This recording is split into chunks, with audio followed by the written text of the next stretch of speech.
And I woke up to the gunshots. And even though I had not heard gunshots in a long time, I knew what they were. Right.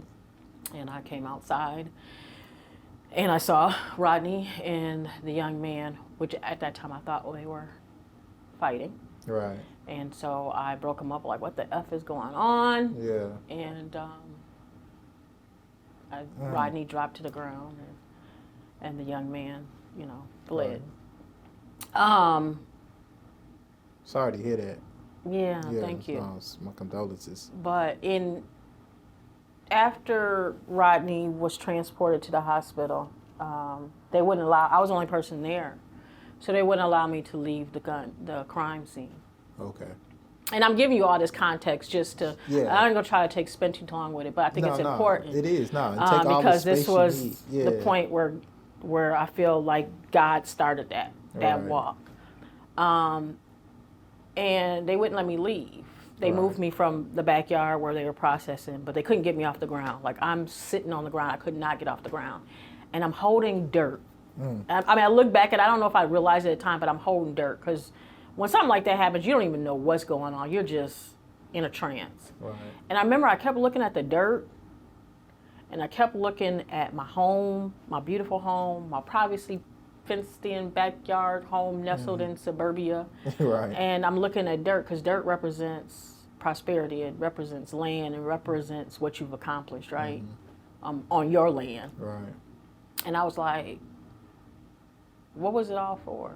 Like, how did I go from living in the hood, selling drugs, even at a time in my life, all these things that could have resulted in death, Right. that didn't, and we here, and my kids, my youngest at the time was 27. So all the kids, Grown. all my biological children were all on the other side of 25. Right. So for Black mother, Right. life, our biggest fear, this was right after George Floyd, was of them being killed by the police. Right. I was never in my mind would I have thought that he would have been killed in this type of situation. In your backyard at a pool party. Yeah. And I think that all of those things that scenario needed to happen for me, because it allowed me to be able to look at this as not an other. Okay. If that makes sense. Yeah. That makes sense.